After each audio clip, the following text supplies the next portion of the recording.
सृष्टि बचपन से ही दिखने में सुंदर नहीं थी, लेकिन अमीर बाप की बेटी सृष्टि पर उसकी माँ जान छिड़कती। मेरी बेटी कितनी प्यारी है, भगवान सबको सृष्टि जैसी बेटी दे। सृष्टि धीरे धीरे बड़ी होती है। एक दिन सृष्टि की सहेली कहती है, तू दिखने में कितनी अजीब सी है, लेकिन मैं जानती हूँ हम सब में सबसे अच्छी शादी तो तेरी ही होगी।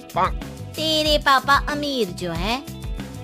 और बता नहीं सकते यार, दहेज तो हर कोई देता है, ये क्या ज्यादा ले जाएगी अपने पति के लिए? अरे बड़े शहर में कोठी है इसके पापा की। अरे पापा की है ना, कौन सी इसकी है? इसकी होती तब तो कोई भी लड़का इससे शादी कर लेता। अरे पापा की मतलब पापा की है तो मेरी ही है ना? किसने कहा? अब तेरी तो तब होगी ना जब तेरा भाई ना हो। वैसे भी शादी के बाद सारी प्रॉपर्टी भाई के नाम होती है।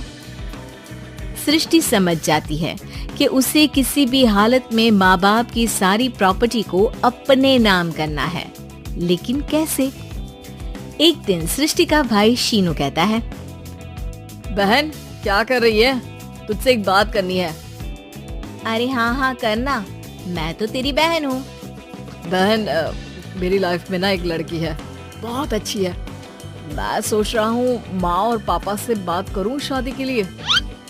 सृष्टि को समझ में आ जाता है कि भाई की शादी होते ही भाभी उसे एक दिन भी घर में बर्दाश्त नहीं करेगी। क्या बात है भाई, बताना कौन है वो? यार वो बहुत अच्छी लड़की है, पढ़ी लिखी है, मेरे साथ जॉब भी करती है। बस एक प्रॉब्लम है। प्रॉब्लम?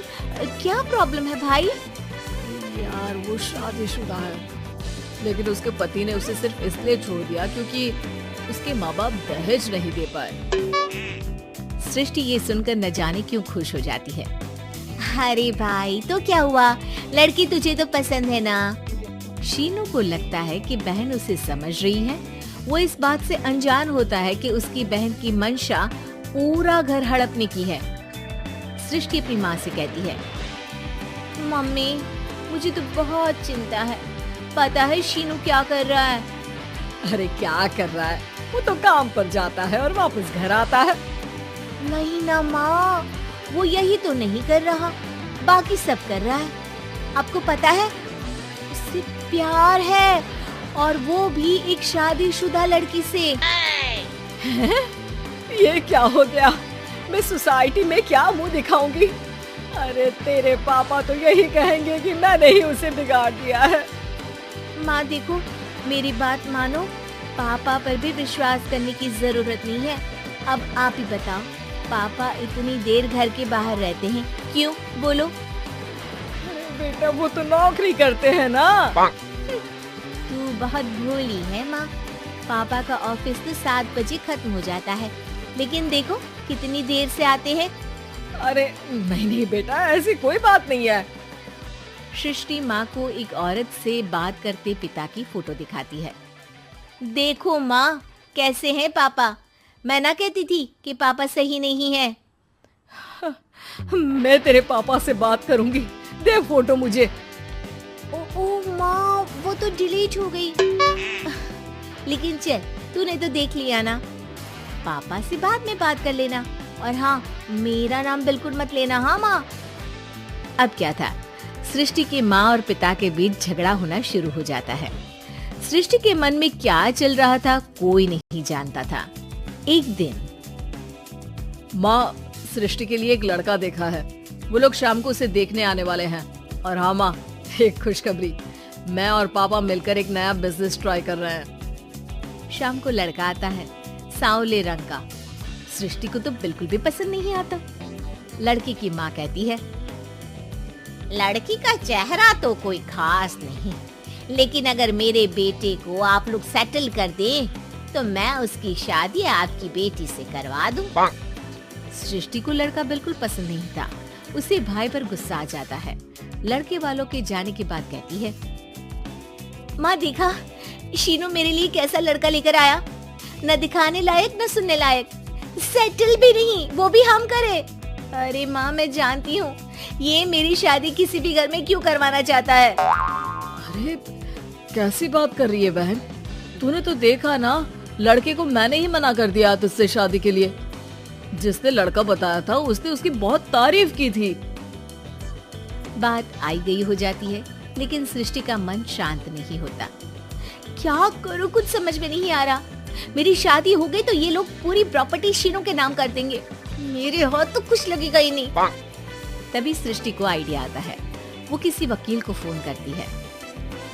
जी देखिए, अगर आपके मम्मी पापा का तलाक हो जाता है तो आपके पिता की आधी प्रॉपर्टी आपकी माँ के नाम हो जाएगी, फिर उसे वो किसी को भी दे सकती है। सृष्टि अब माँ को बेटे के खिलाफ करती है। माँ, शीनू पर नजर रखा करो। वो जिस लड़की के प्यार में है ना, वो शादीशुदा है। यहाँ आएगी, सारा पैसा, रुपया, जमीन, जायदाद सब हड़प लेगी। पापा का भी हाल तुमसे छुपा नहीं है। ऐसा ना हो कि मैं और आप एक दिन सड़क पर भीख मांगे। हे भगवान, मैं तो जीते जी मर जाऊंगी अगर ऐसा हो गया तो। ऐसा हो गया नहीं माँ, ऐसा ही होगा। अभी समय है, आगे का सोच लो। मैं तो कहती हूँ पापा से आधी प्रॉपर्टी लेकर अलग हो जाओ। पापा की आधी प्रॉपर्टी भी हम लोगों को अगर मिल जाती है ना, तो अगले 7 जन्म सफल समझो। बेचारी माँ बेटी के कहने पर पति से तलाक लेकर अलग हो जाती है। सृष्टि अब पैसों से गाड़ी और अपने दूसरे महंगे शौक पूरे करने लगी। उसके दोस्त भी उसके पैसे इस्तेमाल करते। सृष्टि, कल तुम कहाँ थी? मैं सारा दिन घर पर अकेली थी। तो मैं क्या करूं? मैंने ठेका तो नहीं लिया है ना तुम्हें संभालने का। माँ को सृष्टि से ये उम्मीद नहीं थी। वो बैठकर रोने लगती है। वहीं उसका पति यानी कि सृष्टि के पिता आ जाते हैं। मैं जानता था कि तुम्हारा यही हाल होगा, तो आपने मुझे रोका क्यों नहीं? मैं रोकता तो तुम रुकती क्या? सृष्टि के कहने पर तुमने मुझ पर अपने बेटे पर शक किया, लेकिन तुम ये भूल गई कि कैसे हम दोनों ने मिलकर जीवन में इतना सब खड़ा किया। माँ पति के गले लग जाती है। मुझे माफ कर दीजिए, मैंने आपकी कमाई का एक बड़ा हिस्सा गवा दिया। कोई बात नहीं, तुम साथ हो तो मैं ऐसी 7 प्रॉपर्टी खड़ी कर दूंगा। तभी वहां सृष्टि आ जाती है रोते हुए। माँ, मयंक ने मुझे छोड़ दिया। वो बोल रहा था जब तक मेरे पास पैसे थे तब तक ही वो मेरे साथ था। पापा, माँ, मुझे माफ कर दीजिए।